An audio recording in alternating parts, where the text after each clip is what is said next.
ഇപ്പോൾ ആൾക്കാർക്ക് മനസ്സിലായി നമ്മളുടെ അമ്മമാര്, നമ്മളുടെ സഹോദരിമാര്, നമ്മളുടെ പെൺമക്കളൊന്നും സേഫ് അല്ല.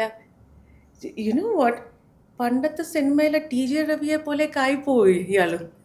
ശരിക്കും That's what I said. He is really frustrated in life. What does he want? He wants money and females. മാം, ഞാൻ അത് ഉദ്ദേശിച്ചത് ഇപ്പോ കഴക്കൂട്ടത്തെ കാര്യം നമ്മൾ പറഞ്ഞുകൊണ്ടിരിക്കുന്നത്, അദ്ദേഹം പരാജയപ്പെട്ടു. അത് വ്യക്തിപരമായി മാമിന് നല്ല സന്തോഷമുണ്ട്, കാരണം അത് സ്ത്രീകൾക്കും കുട്ടികളുടെയൊക്കെ ഞാൻ ചോദിച്ചത് രാഷ്ട്രീയമായി, ഐ മീൻ ഇപ്പോ അവിടെ ഒരു പുതിയ രാഷ്ട്രീയമാണ് കഴക്കൂട്ടത്ത് വിധി എഴുതിയത്, അതിനോട് യോജിക്കുന്നുണ്ടോ? അതിനെ കുറിച്ച് എനിക്ക് അറിഞ്ഞൂടെ, അവിടെ ആരാണ് ജയിച്ചതെന്ന് പോലും അറിയത്തില്ല. ബിക്കോസ് എനിക്ക് പോളിറ്റിക്സ് ഇഷ്ടമല്ല. ബിക്കോസ് ഈ പോളിറ്റിക്സിൽ ഞാൻ മനസ്സിലാക്കിയത്, ഞാനത് മുമ്പും പറഞ്ഞിട്ടുണ്ട് എവിടേക്കോ, ഒരു നല്ല പൊളിറ്റീഷ്യൻ ആവണമെങ്കിൽ ഒരു അച്ഛന് ജനിച്ചാൽ പോരാ, നമ്മൾ പല അച്ഛന്മാർക്ക് ജനിച്ചാൽ മാത്രമേ ഒരു നല്ല പൊളിറ്റീഷ്യൻ ആവാൻ പറ്റൂ. വിച്ച് മീൻസ് ഇപ്പം കാണുന്നതും എൻ്റെ അച്ഛൻ, അടുത്ത് കാണുന്നതും എൻ്റെ അച്ഛൻ, അങ്ങനെ നമുക്ക് കളിക്കാൻ പറ്റുമെങ്കിൽ മാത്രമേ നമ്മൾ നല്ലൊരു പൊളിറ്റീഷ്യൻ ആവുള്ളൂ. നേരെ വാ നേരെ പോകുന്ന പറഞ്ഞ ഒരു പൊളിറ്റീഷ്യന് ഒരിക്കലും സക്സസ്ഫുൾ ആവാൻ പറ്റത്തില്ല. So you need to be born for multiple fathers in order to become politician. എല്ലാ രാഷ്ട്രീയക്കാരും അങ്ങനെ തന്നെയാണെന്നാണോ? ഏത് പാർട്ടി യു ടെൽ മീ, ഏതെങ്കിലും ഒന്ന് ജം നല്ലതുണ്ടായിരുന്നാണോ? അതൊക്കെ മഴിച്ചു പോയി കാണും പഴയ. ഇപ്പൊ ജീവിച്ചിരിക്കുന്നതിൽ ഒരാള് പോലും ഒരു നല്ല രാഷ്ട്രീയം പറയുന്ന സ്വന്തമായിട്ട് അജണ്ടാസ് വെച്ച് മാത്രമേ ഇവരൊക്കെ റോഡിൽ ഇറങ്ങാറുള്ളൂ. ആർക്ക് വേണ്ടി എന്തെങ്കിലും ചെയ്തോ? അല്ല, സ്വന്തം അജണ്ട എന്ന് ഉദ്ദേശിച്ചത് ഇപ്പൊ ജയിക്കുക, ഭരണത്തിലെത്തുക എന്നുള്ളതാണല്ലോ രാഷ്ട്രീയക്കാരുടെ ലക്ഷ്യം. അത് കഴിഞ്ഞിട്ട് എന്താണ് അജണ്ട? അത് കഴിഞ്ഞിട്ടും ഈ പറയും പോലത്തെ സ്വഭാവമാണോ എല്ലാ രാഷ്ട്രീയക്കാരും കാണിക്കുന്നത്? അതല്ലേ ഇപ്പം നമ്മൾ രണ്ടുപേരും മിനിസ്റ്റേഴ്സ് ആയെന്ന് വെച്ചോളൂ. താങ്കൾ എൻ്റെ കൂടെ ഞാൻ നന്മയ്ക്ക് വേണ്ടി പ്രവർത്തിക്കുമ്പോൾ താങ്കളുടെ സപ്പോർട്ട് എനിക്കില്ല, താങ്കൾ എനിക്ക് പാര വയ്ക്കുകയാണെങ്കിൽ ഞാൻ എന്ത് ചെയ്യണം? എനിക്ക് ഈ മന്ത്രി അവിടെ നിന്ന് ഇറങ്ങാൻ എനിക്ക് ബുദ്ധിമുട്ടാണ്. ഞാൻ പാടുപെട്ട് എനിക്ക് കുറേ സാക്രിഫൈസ് ചെയ്ത് ഞാൻ അവിടെ എത്തിയതാണ്. അപ്പം ഞാൻ താങ്കളുടെ കൂടെ ചേരോ ഇല്ലേ? നിവർത്തികേട് കൊണ്ട് ചേരേണ്ടി വരുമല്ലോ. രാജിവെച്ചിറങ്ങി പോകൂടെ?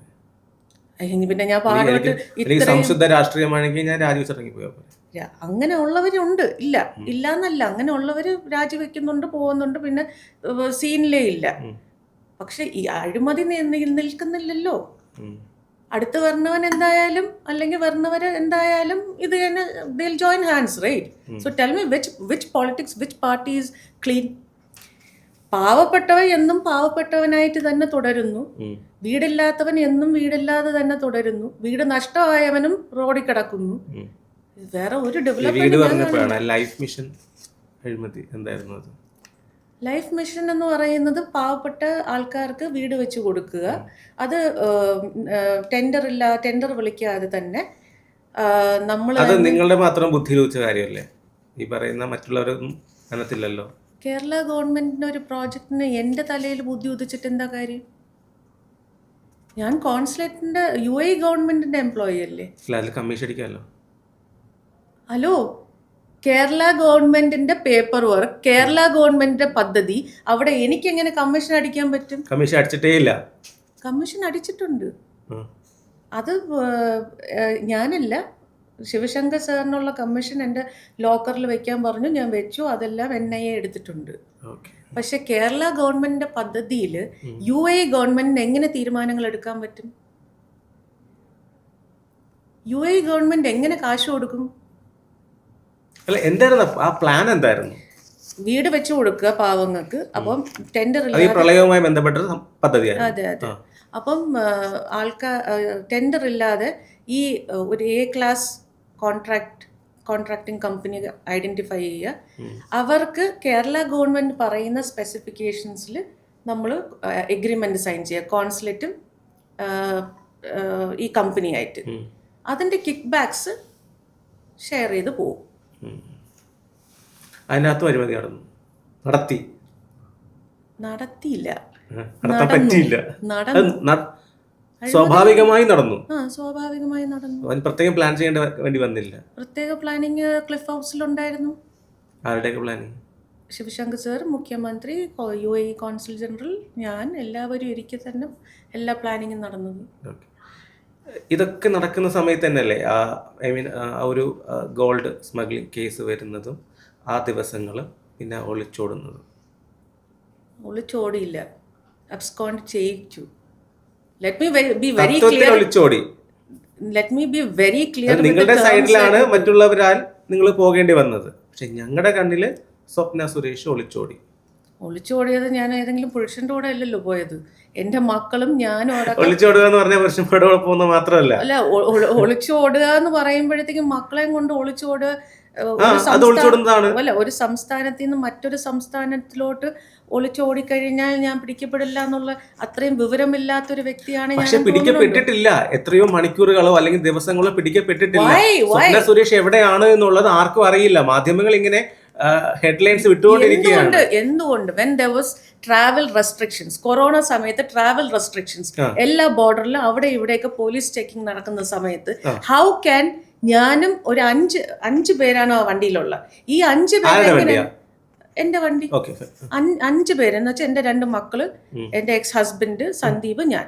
നമ്മൾ 5 പേര് ഒരുമിച്ച് ട്രാവൽ ചെയ്യുമ്പോൾ, ഇത്രയും ദൂരം ട്രാവൽ ചെയ്യുമ്പോൾ ആരുടെയെങ്കിലും പ്രൊട്ടക്ഷനോ ഇൻസ്ട്രക്ഷനോ പ്രകാരം അല്ലാതെ, മേളിൽ നിന്നുള്ള വിളിച്ചു പറയലല്ലാതെ, റൂട്ട് മാപ്പ് അവർ ഡിസൈഡ് ചെയ്യാതെ, ഒളിച്ചോട്ടം എന്ന് പറയുന്നത് ഹേസ്റ്റി ഡിസിഷനാണ്.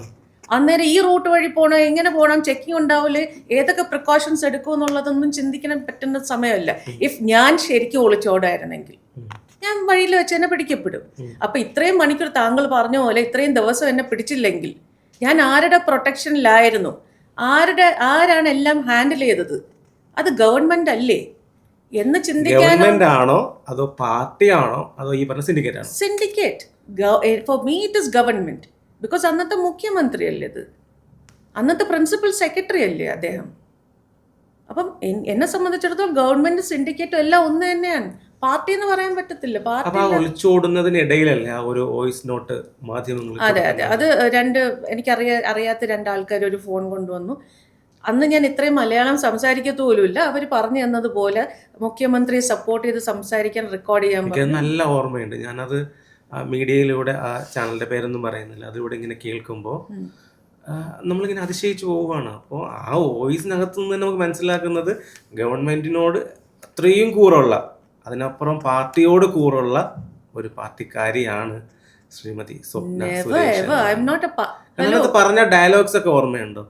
ഇതിന് ഈ പാർട്ടിക്ക് യാതൊരു പങ്കുമില്ല, ബഹുമാനപ്പെട്ട മുഖ്യമന്ത്രിക്ക് പങ്കില്ല, ഇത് വരാൻ പോകുന്ന ഇലക്ഷന് വേണ്ടിയിട്ട് അവരെ ബ്ലെയിം ചെയ്യാൻ വേണ്ടിയിട്ട് ഉണ്ടാക്കിയതാണ്. ശരിക്കും മുന്നോട്ട് ഇപ്പം എൻ്റെ കയ്യിലില്ല. ഞാൻ എൻ്റെ 6 വർഷം മുന്നത്തെ ഓർമ്മയിൽ നിന്നാണ് ഇത് പറയുന്നത്. ആ സമയത്ത് ഇലക്ഷൻ വന്നുകൊണ്ടിരിക്കുകയായിരുന്നു. നിങ്ങൾക്ക് വേറെ എന്റർടൈൻമെന്റ് ഒന്നും ഇല്ലല്ലോ, ഇതിങ്ങനെ കേട്ടോണ്ടിരിക്കുക, ബൈ ഹാർട്ട് ചെയ്യുക. ഞങ്ങൾക്ക് അങ്ങനത്തെ എന്റർടൈൻമെന്റ് തരുന്നതാരാ? മാധ്യമങ്ങൾക്ക് അത് ഉണ്ടാക്കാൻ സിറ്റുവേഷൻ കൊടുത്തതാരാ? ഞാനല്ല. നിങ്ങൾ ഞാൻ ഇവിടെ ഒളിച്ചോടിയ ആളല്ലെന്ന് പറയാൻ പറ്റുമോ? അല്ലെങ്കിൽ ഈ ഒരു കേസ് ഉണ്ടായി അതിൽ നിന്നും മാറി നിൽക്കാൻ ആഗ്രഹിച്ച ആളല്ലെന്ന് പറയാൻ പറ്റുമോ? I am a very very patient person. Okay, so എത്ര ഇൻസ്റ്റിഗേറ്റ് ചെയ്യാൻ നോക്കിയാലും സത്യം തന്നെയാണ്. ആ സത്യം മാത്രമേ എനിക്ക് പറയാൻ പറ്റുള്ളൂ. നിങ്ങൾ പറയുന്ന രീതിക്ക് എനിക്ക് സംസാരിക്കാൻ പറ്റില്ല. എനിക്ക് ആ ഒരു സ്ക്രിപ്റ്റ് കൊണ്ട് തന്നിട്ട് എൻ്റെ അടുത്ത് അത് പറയുമ്പോൾ അതിന്റെ പ്രസക്തി എന്താണെന്ന് എനിക്കറിയില്ല. ബിക്കോസ് അതിന്റെ മീനിങ് അറിയില്ല എന്നാണോ?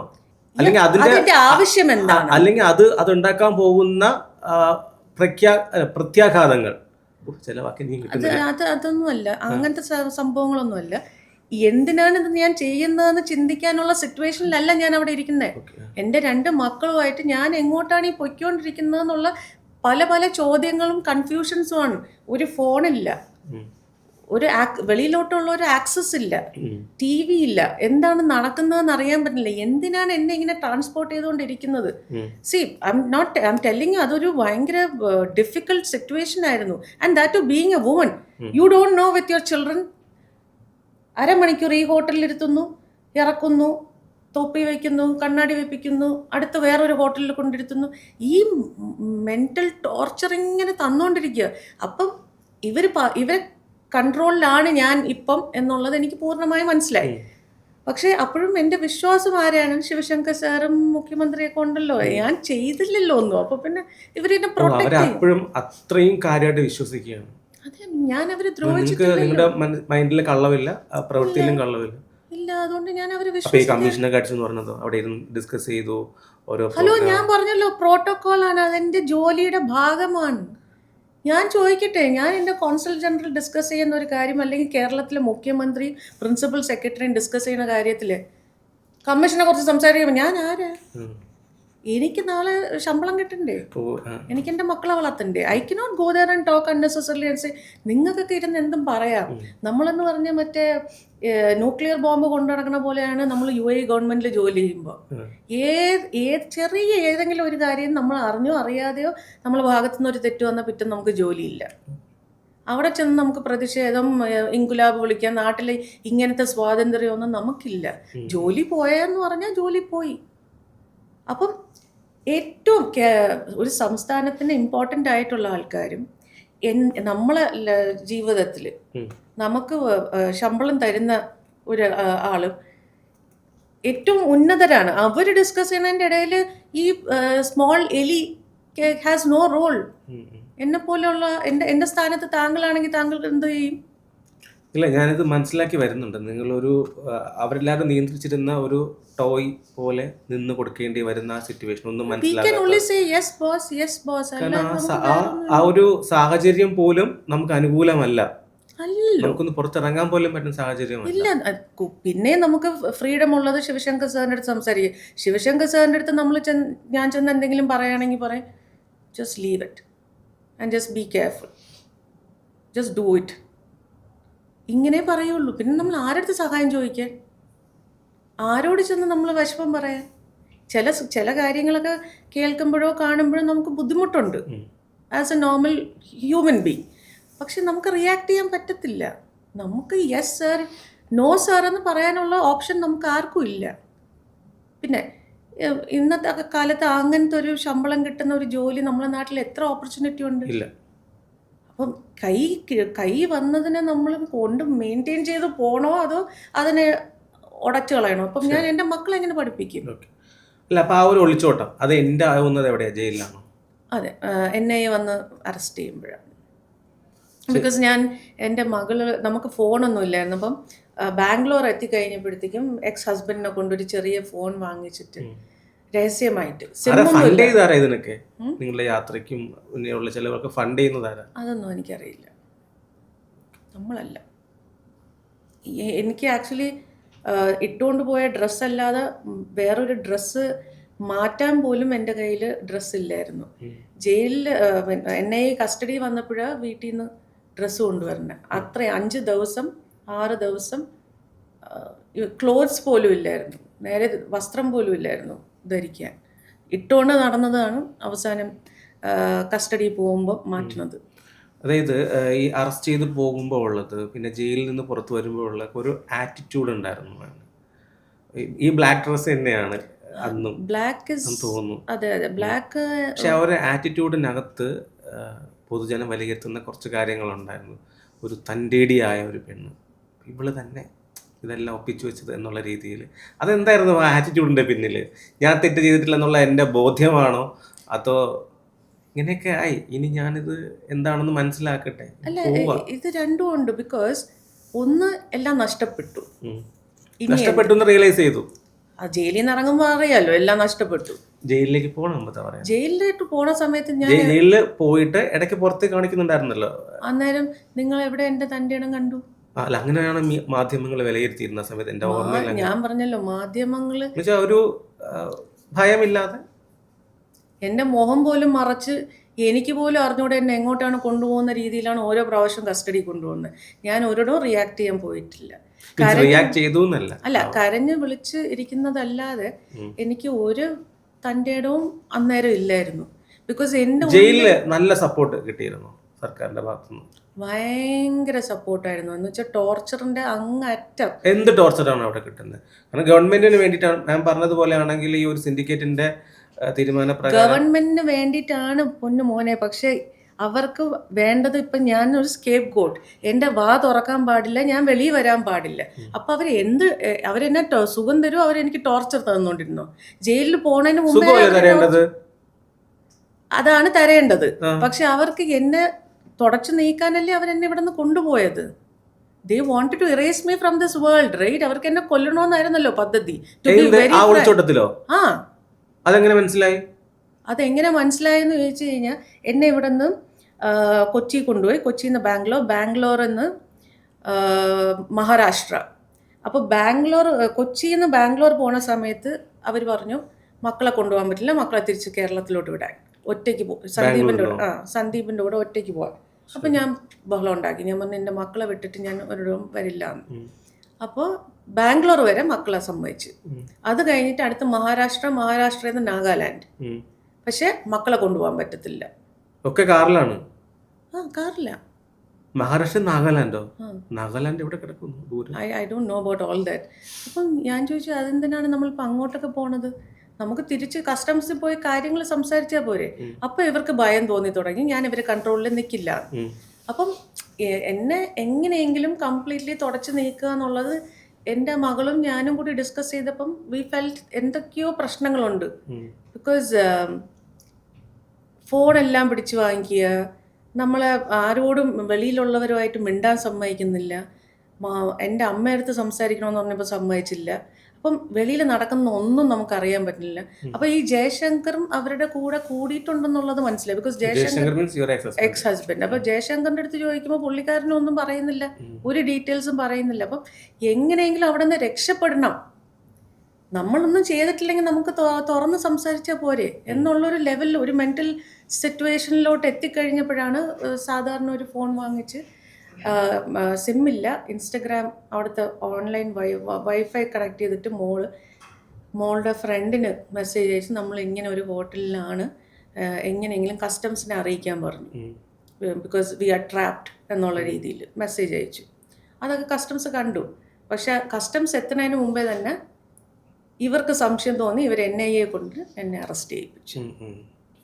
ജയിലിലെ എക്സ്പീരിയൻസ് എന്ന് പറഞ്ഞു കഴിഞ്ഞാൽ, ഇവർ ഓരോ പ്രാവശ്യം ഓരോ നരേഷൻ ഇങ്ങനെ മുഖ്യമന്ത്രിക്കെതിരെ ഇറങ്ങുമ്പോൾ ആരായിരിക്കും കൊടുത്തിട്ടുണ്ടാവും? അങ്ങനെയെങ്കിൽ ഇവര് കൺട്രോൾ ചെയ്യുന്ന സിസ്റ്റത്തിലാണ് എല്ലാം പൊക്കോണ്ടിരിക്കുന്നതെങ്കിൽ പിന്നെ മുഖ്യമന്ത്രിക്കൊക്കെ അഗെയിൻസ്റ്റ് ആയിട്ടൊക്കെ ഒരു പ്രതിപക്ഷമൊക്കെ കുറെ എന്തോ സമരമൊക്കെ നടത്താൻ തുടങ്ങിയില്ലായിരുന്നോ? അപ്പോൾ എന്തൊക്കെയോ നരേഷൻസ് ഇങ്ങനെ മുഖ്യമന്ത്രി അറ്റാക്ക് ചെയ്യുന്ന രീതിയിൽ വന്നെന്ന് കേട്ടപ്പോൾ ജയിൽ ADGP ആൻഡ് സൂപ്രിൻറ്റൻഡൻറ്റ് വന്നിട്ട് എൻ്റെ അടുത്ത് പറഞ്ഞു അവർ പറയുന്ന രീതിക്ക് ലെറ്റർ എഴുതി കൊടുക്കാൻ, മുഖ്യമന്ത്രിക്ക് ഇൻവോൾവ്മെൻ്റ് ഇല്ല. ഞാൻ പറഞ്ഞു ഐ വിൽ നോട്ട്. എനിക്ക് എൻ്റെ ലീഗൽ അസിസ്റ്റൻസ് എടുത്ത് എനിക്ക് വക്കീലിൻ്റെ അടുത്ത് സംസാരിക്കാതെ എനിക്ക് ഇവിടെ ഇരുന്ന് ഒന്നും ചെയ്യാൻ പറ്റത്തില്ല. അപ്പോൾ ഇവരെ രീതിക്ക് ഞാനിനി പ്രവർത്തിക്കില്ല എന്ന് മനസ്സിലായപ്പോൾ ആരോടും മിണ്ടാൻ പാടില്ല, എന്നെ പൂട്ടിയിടുക. ബിക്കോസ് എനിക്ക് ഭയങ്കര ഡിപ്രഷനായിരുന്നു. അപ്പം എന്നെ പൂട്ടിയിടുമ്പോഴത്തേക്കും എനിക്ക് ഭയങ്കര എന്തോ ഒരു ആത്മഹത്യ ചെയ്യണമെന്നൊക്കെ ഇങ്ങനെ ആ ഒരു ടെൻഡൻസി പോലെയൊക്കെ വന്നു. മക്കളെ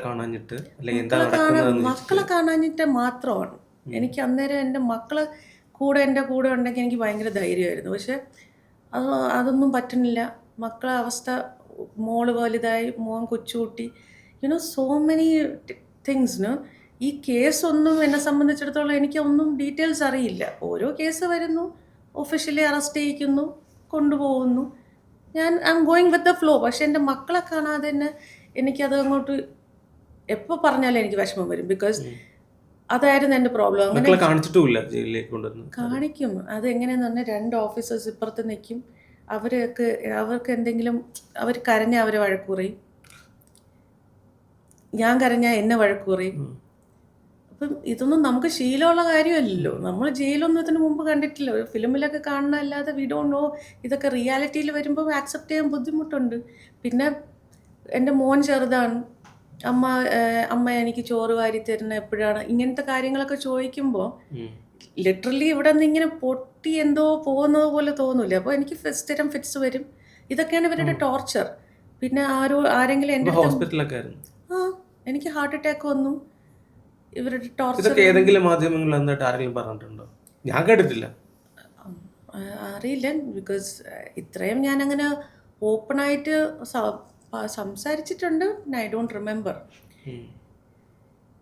പിന്നെ ആരെങ്കിലും എൻ്റെ അടുത്ത് ജയിലിൽ വെച്ച് സംസാരിക്കുകയാണെങ്കിൽ അവരെ പെട്ടെന്ന് പണിഷ് ചെയ്യും, പണിഷ്മെന്റ് കൊടുക്കും. സംസാരിക്കുക മീൻസ് എന്താ മാമിന്റെ ഈ ഒരു അവസ്ഥ കണ്ടിട്ട് സംസാരിക്കുന്നവരാണോ കരയണ എന്തിനാ, അതോ വേറെ ഭക്ഷണം എന്തെങ്കിലും കഴിച്ചു, അല്ലല്ല കരയണ്ടില്ലേ, എല്ലാം ശരിയാവും എന്നൊക്കെ ആശ്വാസം പറയുമല്ലോ, കൂടെ കിടക്കുന്നവരാണല്ലോ. അപ്പോൾ അവരൊക്കെ എൻ്റെ അടുത്ത് മിണ്ടുകയാണെങ്കിൽ അപ്പോൾ അവർക്ക് പണിഷ്മെൻ്റാണ്. അപ്പം ആരും എൻ്റെ അടുത്ത് മിണ്ടില്ല, പേടി. അപ്പം ഞാൻ ജയിലിലിരുന്ന് എനിക്ക് ശബ്ദം ഉണ്ടോ എന്ന് അറിയണത് ഞാൻ ജപിക്കുമ്പോഴാണ്. അങ്ങനത്തെ ടോർച്ചറാണ് അവർ തന്നത്. അവിടെ സ്പിരിച്വലി അത്രയും ഇതുണ്ടോ? ഇരട്ടക്കൊലക്കേസ് ഒക്കെ ചെയ്ത ആൾക്കാരൊക്കെ പോലും അവർക്കൊന്നും ടോർച്ചറേ ഇല്ല. അവർക്ക് ശമ്പളവും ഉണ്ട്, അവർ വെരി ഹാപ്പിയാണ്. They have accepted that life. പക്ഷേ ഞാനൊരു അക്യൂസ്ഡ് മാത്രമേ ആയിട്ടുള്ളൂ. അതും ഞാൻ ആരെയും കൊന്നിട്ടൊന്നും അല്ല പോയത്. എന്നിട്ട് ഉള്ള ടോർച്ചർ എന്ന് പറഞ്ഞ് ഇവർക്ക് ആവശ്യമുള്ള രീതിക്ക് ഞാൻ വഴങ്ങാത്തതുകൊണ്ടും ഞാൻ എഴുതി കൊടുക്കാത്തതുകൊണ്ടും ഞാൻ ഇവർ പറയുന്ന പോലെ ചെയ്യാത്തതുകൊണ്ടും ഞാൻ ത്രെറ്റ് ഫയൽ ചെയ്തു, എനിക്ക് ജീവനിൽ ഭീഷണി ഉണ്ടെന്ന്. അതൊക്കെ ഇവർക്ക് വലിയ പ്രശ്നമായി മാറിയിട്ട് ഇവരെന്നെ ഭയങ്കരമായിട്ട് ടോർച്ചർ ചെയ്തു.